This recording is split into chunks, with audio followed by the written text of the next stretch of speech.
Hey everyone, I want to talk about something important today because it's time to get back to our roots around free expression on Facebook and Instagram. I started building social media to give people a voice. I gave a speech at Georgetown 5 years ago about the importance of protecting free expression, and I still believe this today. But a lot has happened over the last several years. There's been widespread debate about potential harms from online content. Governments and legacy media have pushed to censor more and more. A lot of this is clearly political, but there's also a lot of legitimately bad stuff out there. Drugs, terrorism, child exploitation. These are things that we take very seriously, and I want to make sure that we handle responsibly. So we built a lot of complex systems to moderate content. But the problem with complex systems is they make mistakes. Even if they accidentally censor just 1% of posts, that's millions of people. And we've reached a point where it's just too many mistakes and too much censorship. The recent elections also feel like a cultural tipping point towards once again prioritizing speech. So we're going to get back to our roots and focus on reducing mistakes, simplifying our policies, and restoring free expression on our platforms. More specifically, here's what we're going to do. First, we're going to get rid of fact checkers and replace them with community notes similar to X, starting in the US.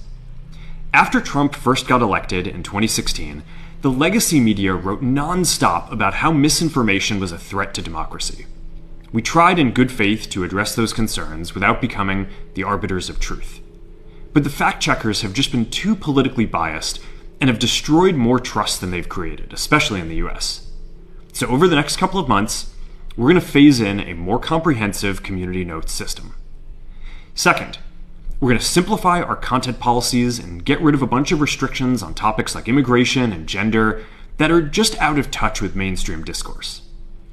What started as a movement to be more inclusive has increasingly been used to shut down opinions and shut out people with different ideas, and it's gone too far.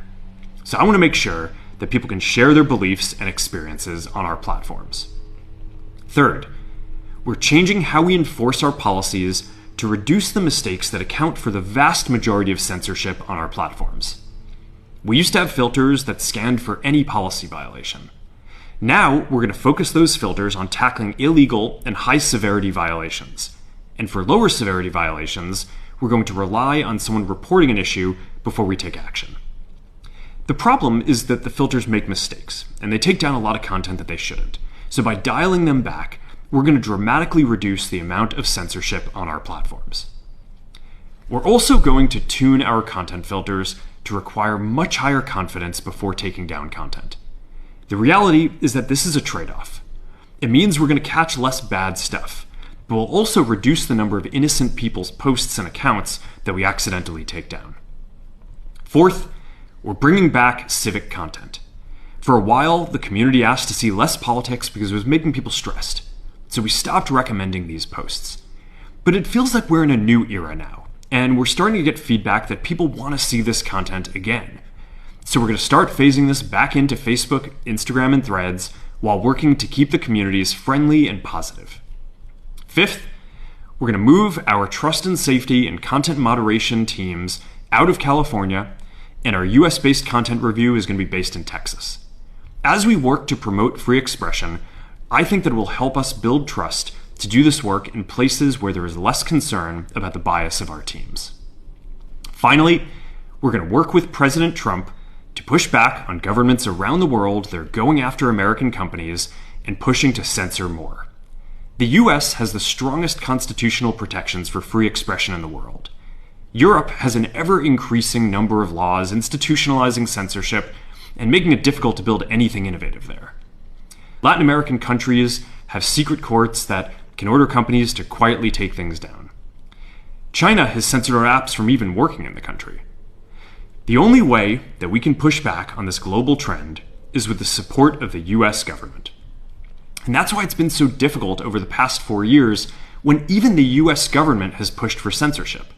By going after us and other American companies, it has emboldened other governments to go even further. But now we have the opportunity to restore free expression, and I am excited to take it.